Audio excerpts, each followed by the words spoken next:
Students good morning. ચાલો કાલે આપણે જે જોયેલું એ સમતૂર વિશ્લેષણ એટલે કે બ્રેક ઇવન એનાલિસિસ અને બ્રેક ઇવન પોઈન્ટ એ બે વસ્તુ વિશે આપણે ડિસ્કશન કરતા હતા લાસ્ટમાં, અને એ ટોપિક જે છે થોડોક બાકી હતો.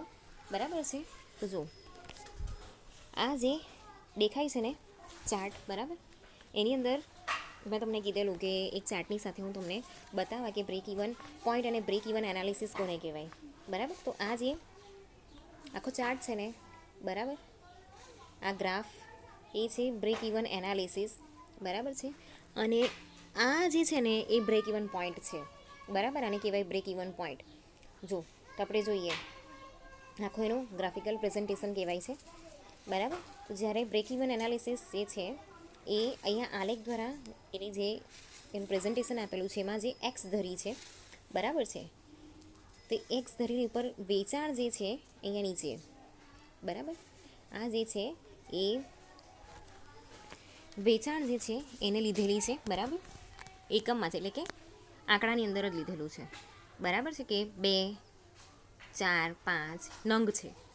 અને જે વાય એક્સ છે, બરાબર, એમાં પડતર અને નફો છે રૂપિયામાં આપેલો છે. આયરો આ, બરાબર. ઓકે. તો આ થયું એક્સ અને આ છે વાય. બરાબર છે. તો અહીંયા જે ગ્રાફમાં જુદી જુદી વેચાણ કક્ષાએ જે સ્થિર ખર્ચ છે, ચલિત ખર્ચ છે અને કુલ વેચાણનું પ્લોટિંગ કરવામાં આવેલું છે. બરાબર છે. તો અહીંયા કેવું છે કે ઉપર દર્શાવેલું ઉદાહરણ અનુસાર અહીંયા જે સમતૂર બિંદુ છે એનું જો આપણે ગ્રાફિકલ રીતે જોઈએ ને, તો જો આ છે ને એ સ્થિર ખર્ચો છે. બરાબર છે. સ્થિર ખર્ચો છે કે આટલો ખર્ચો તો થાય જ. હવે એની ઉપર જે છે ને આટલો એ ચલિત ખર્ચો છે. બરાબર. એટલે આટલો જે છે એ કુલ ખર્ચો થયો. બરાબર છે. ઓકે. હવે અહીંયાથી છે ને આ જે 0 પોઈન્ટ છે, બરાબર છે, એક્સ અને વાય ધરીને જોડતો 0 ખર્ચ છે, એમાંથી આ વેચાણ રેખા જે છે એ ઉપર જાય છે. બરાબર, કે આટલી વેચાણ થયું. ઓકે. અને કુલ ખર્ચ રેખા જે છે, બરાબર, એ આ રહી. ઓકે. હવે આટલી વસ્તુ થઈ ગયું ને, બરાબર. હવે આગળ જોઈએ આપણે. તો આકૃતિમાં જે છેદન બિંદુ છે એ કુલ વેચાણ ખર્ચ છે એના જેટલું હોય છે.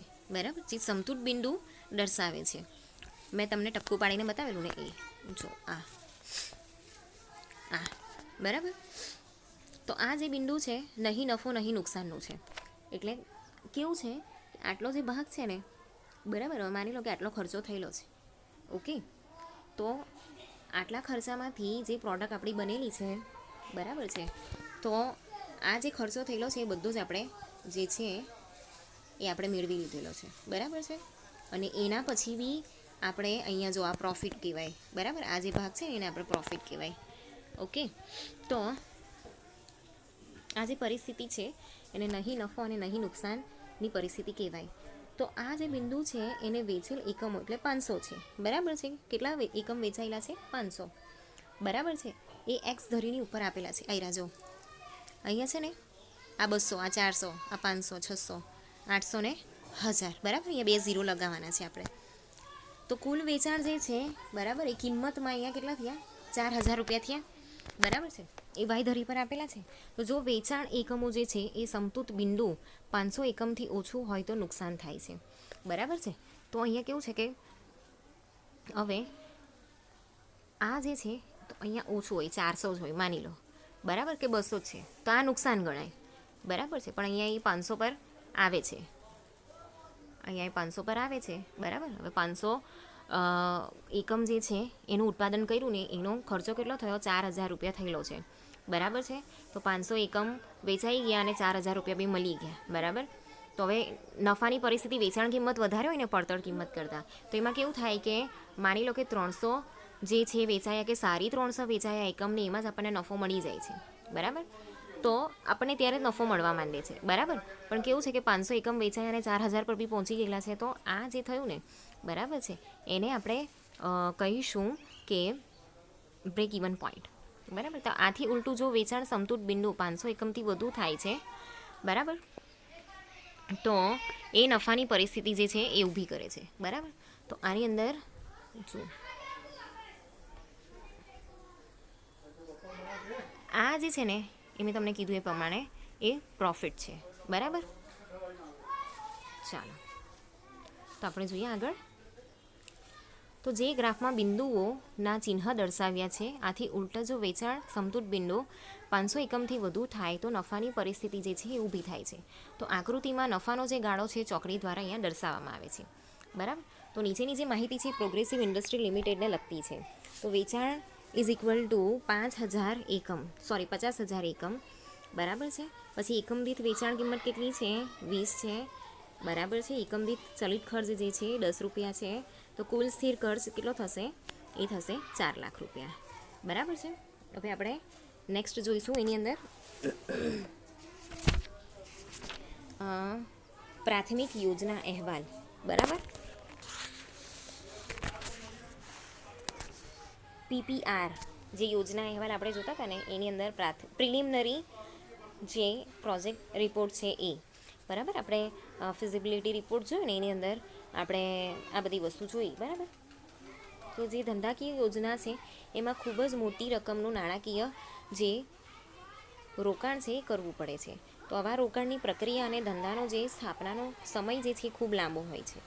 તો વળી આવી જે મોટી યોજના છે એના માટે ઘણી બધી ધારાકીય અને નિયમનોની અહીંયા જોગવાઈઓનું પાલન કરવું પડે છે, બરાબર. તો આવી જે યોજનાઓ છે મોટી, બરાબર, ધંધાકીય મોટી યોજનાઓ છે એમાં નાણાકીય રોકાણ બી વધારે કરવું પડે, ઓફકોર્સ કરવું પડે, બરાબર છે. કેમ કે આપણે બહુ મોટી જગ્યા પર આપણે ઘર જેવું એક ઊભું કરવું પડે, બરાબર. પ્રોજેક્ટ ઊભો કરવાનો હોય તો ઓકે. પછી એની અંદર મશીનરી લાવવાના, બીજી બધી જ સુવિધા કરવાની, પછી મજૂરો લાવવાના, એ લોકોને પગાર આપવાનો, બરાબર. કેટલું બધું રોકાણ કરવું પડે. તો અહીંયા બીજું કેવું છે કે જ્યારે આપણે કોઈ બી ઇન્ડસ્ટ્રી સ્ટાર્ટ કરીએ કે કોઈ બી પ્રોજેક્ટ નાખીએ છીએ તો ત્યારે એની અંદર ગવર્મેન્ટના બી કેટલાક રૂલ્સ અને રેગ્યુલેશન્સ છે એનું અહીંયા આપણે પાલન કરવું પડે, બરાબર છે. પછી રજિસ્ટ્રેશન કરાવવાનું, લાઇસન્સ લેવાનું, એ બધી જે વસ્તુ છે એ, બરાબર. તો સરકાર અને ખાનગી પક્ષકારો સાથે કરાર સંબંધો છે એ આપણે બાંધવા પડે છે, બરાબર. કરાર કરવાના આવે છે. તો નોંધણી અને લાઇસન્સ મેળવવા જેવી વિધિઓ છે એ અગાઉથી કરવી પડે છે, મેં તમને કીધું એ પ્રમાણે, બરાબર. તો આ બધા હેતુઓની જે પૂર્તિ અને ઉદ્યોગ સાહસિક આ પ્રકારનો જે ધંધો છે કરવાની બુલંદ પ્રતિબદ્ધતા એટલે કે સ્ટ્રોંગ કમિટમેન્ટ જે છે એ ધરાવે છે. તો તે પ્રકારની અન્ય પક્ષકારોએ પણ ખાતરી પૂરી પાડવી જરૂરી બને છે, બરાબર. તો આ પ્રકારની જે જરૂરિયાતો છે એની પૂર્તિ માટે ઔદ્યોગિક સાહસિકને આગળ વધવા માટે યોજનાની વિગતોનો એક ઢાંચો તૈયાર કરવો પડે છે, તો જેને પ્રાથમિક યોજના અહેવાલ કહેવામાં આવે છે. તો આવા પ્રાથમિક યોજના અહેવાલ એ યોજના સંબંધી મહત્ત્વની વિગતો જે છે એ પૂરી પાડતી સંક્ષિપ્ત માહિતી છે, જે સામાન્ય રીતે 1 કે 2 પાનાની વિગતોનો બનેલો હોય છે. તો પ્રાથમિક યોજના અહેવાલમાં સામાન્ય રીતે ઉદ્યોગ સાહસિકની જે વિગતો છે એ, યોજનાની વિગતો છે એ, ધંધાનું કદ, માલિકીનું સ્વરૂપ, યોજના ખર્ચની નાણાકીય જોગવાઈઓ, યોજનાનો બાંધકામનો સમયગાળો, યોજનાનું આયુષ્ય, યોજના અંગેનો 3 થી 5 વર્ષનો સુધીનો અંદાજી રોકડ પ્રવાહ છે એ, ઉત્પાદન ખર્ચ અને માર્કેટિંગ સંબંધી જે અંદાજ છે એ વગેરે બાબતોનો સંક્ષિપ્ત અંદાજમાં રજૂ કરવામાં આવે છે, બરાબર. તો અહીંયા કેવું છે કે 2 પાનાની જે વિગતો છે એનો એ બનેલો હોય, બરાબર છે. એની અંદર સંક્ષિપ્ત માહિતી આપેલી છે. તો એની અંદર શું હોય છે કે જે યોજના પ્રાથમિક યોજના અહેવાલ હોય છે એની અંદર મેં તમને આગળ એક 10 વસ્તુ બતાવેલી, બરાબર છે. એ ટાઈપનું જ અહીંયા છે કે એની અંદર જે પણ ઉદ્યોગ સાહસિક છે એની બધી વિગતો હોય, બરાબર છે. કે એનું નામ હોય, એનું એડ્રેસ હોય, એની જન્મ તારીખ હોય, એની ઉંમર હાલની કેટલી છે એ, બરાબર છે. તમે શું ભણેલા છો, ઓકે, ફેમિલીમાં કોણ કોણ છે એવી બધી વિગતો હોય. પછી યોજનાની વિગતો હોય કે તમે શું પ્રોજેક્ટ નાખવા માંગો છો, બરાબર. પછી ધંધાનું કદ કેવું છે, માલિકીનું સ્વરૂપ કેવું છે, સોલ પ્રોપર્ટીઝ છો, બરાબર, કે પાર્ટનરશિપમાં કરવાના છો. પછી યોજનાનો જે ખર્ચ છે એટલે એસ્ટિમેશન ખર્ચ જે છે એ, એની નાણાકીય જોગવાઈ કેવી રીતે કરવાના છો, તમારા કેટલા પૈસાનું રોકાણ છે, લોન લીધી છે, બરાબર. સરકારી કઈ સહાયનો તમને લાભ મળે છે એ બધી વસ્તુ જે છે એનો. પછી જે યોજના છે એનો બાંધકામનો જે સમયગાળો છે એ, પછી યોજનાનું જે આયુષ્ય છે એ, યોજના અંગેનો 3 થી 5 વર્ષ સુધીનો જે અંદાજિત રોકડ પ્રવાહ છે એ, બરાબર. પછી ઉત્પાદન ખર્ચ અને માર્કેટિંગ સંબંધી જે અંદાજ છે એ વગેરે બાબતોનો અહીંયા સંક્ષિપ્તમાં અંદાજ રજૂ કરવો પડે છે, બરાબર. તો જે પ્રાથમિક યોજના અહેવાલ છે ધંધાની સ્થાપના વિધિ સમયે આવશ્યક હોય ખૂબ જ ઝડપી અંદાજોના આધારે તે તૈયાર કરવો પડે છે, બરાબર. તો આવા જે પ્રાથમિક યોજના અહેવાલ છે એની વિગતોના આધારે પાછળથી જે વિગતવાર યોજના છે, બરાબર છે, એવો અહેવાલ અહીંયા એટલે કે DRP ડિટેલ પ્રોજેક્ટ રિપોર્ટ જે છે એ તૈયાર કરવામાં આવે છે, જેની વિગતવાર ચર્ચા પછીના પેરેગ્રાફમાં છે, એટલે આગળ જે છે, બરાબર. તો પ્રાથમિક યોજના અહેવાલ અને વિગતવાર યોજના અહેવાલની જે વિગતોના માળખામાં સામ્યતા હોય છે, પરંતુ પ્રાથમિક યોજના એટલે કે PPR અહેવાલ એ ઝડપી અંદાજ હોય અને વિગતવાર યોજના અહેવાલ એટલે કે DPR જે છે એ યોજનાનો વિગતવાર અહેવાલ હોય. સમયગાળા અને પર્યાવરણીય પરિબળો છે એના પરિવર્તનના આધારે પાછળથી જરૂરી બનતા ફેરફારોને કારણે આ બંને અહેવાલોની વિગતોમાં ઘણીવાર તફાવત પડવાની સંભાવના છે, બરાબર. સમયગાળો વધારે હોય ને એટલે ડિફરન્શિએટ આવે. હવે આપણે જોઈએ કે ડિટેલ પ્રોજેક્ટ રિપોર્ટ. તો ઉદ્યોગ સાહસિક દ્વારા ધંધાકીય તકને વાસ્તવિક ધંધાકીય એકમમાં રૂપાંતરિત કરવા માટે જે વિગતવાર દસ્તાવેજો છે એ તૈયાર કરવામાં આવે છે, બરાબર. તો તેને વિગતવાર યોજના અહેવાલ અહીંયા કહેવામાં આવે છે, બરાબર. તો જે ધંધાકીય યોજના છે એના માટે કેટલીક ધારાકીય કાર્યવાહી અને જે વિધિની પૂર્તિ માટે જે પ્રાથમિક યોજના અહેવાલ છે તૈયાર કરવામાં આવે છે તેનું DPR એ વિસ્તૃત સ્વરૂપ છે. આ ઉપરાંત જે DPR છે એ તૈયાર કરતાં અગાઉ જે ઉદ્યોગ સાહસિક ફિઝિબિલિટી અભ્યાસ જે છે એ તૈયાર કરવો પડે છે, બરાબર, જે આપણે ઓલરેડી જોઈ ગયા. જે ધંધાકીય તકની વિચારની ઉત્પાદન ક્ષમતા અને વાણિજ્યિક ક્ષમતા જે છે એ નાણાકીય ક્ષમતા અને માર્કેટિંગ ક્ષમતાની ચકાસણી કરે છે, બરાબર. તો વિગતવાર યોજના અહેવાલમાં જે ધંધાકીય યોજનાને લગતી બધા જ પ્રકારની જે સાંખ્યાત્મક અને ગુણાત્મક વિગતોનો સમાવેશ કરવામાં આવે છે. તો તેમાં સામાન્ય રીતે પ્રમોટર સંબંધી જે વિગતો છે એ, બરાબર. પછી પ્રોજેક્ટ સંબંધી વિગતો છે એ, બરાબર. એના પછી છે કુલ યોજના ખર્ચ છે એ, યોજના ખર્ચની નાણાકીય વ્યવસ્થા, પછી યોજનાના ઉત્પાદન ખર્ચની વિગતો, બરાબર. પછી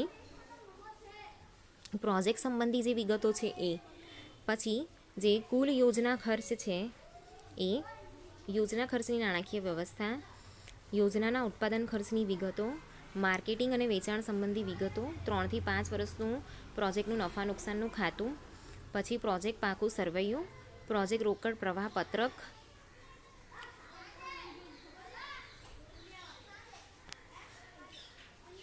નાણાકીય જોગવાઈઓ જે છે એ, બરાબર.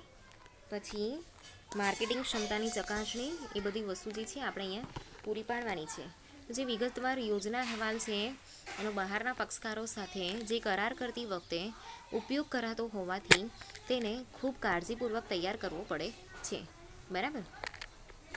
તો સામાન્ય રીતે જે ચાર્ટર્ડ એકાઉન્ટન્ટ છે અથવા સંચાલનીય સલાહકારોની સહાયથી જરૂરી ફી આપીને વિગતવાર અહેવાલ તૈયાર કરાય છે, બરાબર. તો કેટલીક વાર કેટલીક ધંધાકીય તાલીમ આપતી અથવા જે સહાય કરતી જે સંસ્થાઓ છે એના દ્વારા જુદી જુદી પેદાશો માટે આવા વિગતવાર તૈયાર અહેવાલોની નજીવી ફી આપવાથી મળી રહે છે. તો આવા તૈયાર અહેવાલોને નાબાર્ડ કે સિડબી, MSME તથા જે જીટકો છે એવી સંસ્થાઓ જે છે વેબસાઇટ પરથી આપણને મળી રહે છે, બરાબર. તો એની છે ને ડિટેલ મળે, એ ડિટેલ તો આપણે ભરવી જ પડે. એટલે આપણને આખું ફોર્મ જેવું મળે એની અંદર છે ને ખાલી જગ્યા હોય, એની અંદર આપણે બધું ફિલઅપ કરવાનું હોય, બરાબર છે. પછી આપણે એને કેવું છે કે લીગલી દસ્તાવેજ બી બધા કરાવવા પડે, ઓકે. પછી આપણને પરમિશન મળે, એમને પરમિશન નહીં મળે. વિગતવાર યોજના અહેવાલમાં કયા પ્રકારની વિગતોનો સમાવેશ થાય છે તેની સંક્ષિપ્ત ચર્ચા જે છે એ નીચે કરવામાં આવી છે, બરાબર. તેમાં કઈ કઈ વસ્તુ છે એની અંદર છે ને 2 વસ્તુ છે કે જે મિકેનિકલ એન્જિનિયરિંગની જે પેદાશ છે એના માટેના જે વિગતવાર યોજના અહેવાલ છે એની વિગતો કઈ કઈ છે. તો પ્રમોટરની વિગતો હોય, બરાબર. પ્રમોટરનું નામ એટલે કે જે ઉદ્યોગ સાહસિક છે ને એનું નામ આવશે, પછી સરનામું, પછી અભ્યાસ, એનો અનુભવ, કૌટુંબિક વિગતો, જન્મ તારીખ, સામાજિક દસ્તાવેજો, બરાબર. આધાર કાર્ડ, ઇલેક્શન કાર્ડ બધું બી પ્રોવાઈડ કરવું પડે. પછી તમે જે સોસાયટીમાં રહો છો ને તો ત્યાંથી બી લખી આપે કે હા ભાઈ અમારે ત્યાં રહે છે. ડોમેસાઇલ સર્ટિફિકેટ પણ જોઈએ. સંપર્ક માટે ફોન નંબર, મોબાઈલ નંબર, ઈમેલનું સરનામું, આધાર કાર્ડ, બરાબર, એવી બધી વસ્તુ જે છે અહીંયા પ્રોવાઈડ કરવામાં આવે છે. પછી જે પ્રોજેક્ટની વિગતો છે એ ધ પ્રોજેક્ટ પ્રોફાઇલ, પેદાશનું નામ, ધંધાનું સ્વરૂપ. હવે ધંધાનું સ્વરૂપ કેવું છે, એકાકી પ્રકારનું છે, ભાગીદારી છે, બરાબર છે, કે પછી કંપની છે, સહકારી મંડળી છે, એવું બધું પણ આપણે અહીંયા લખવાનું છે.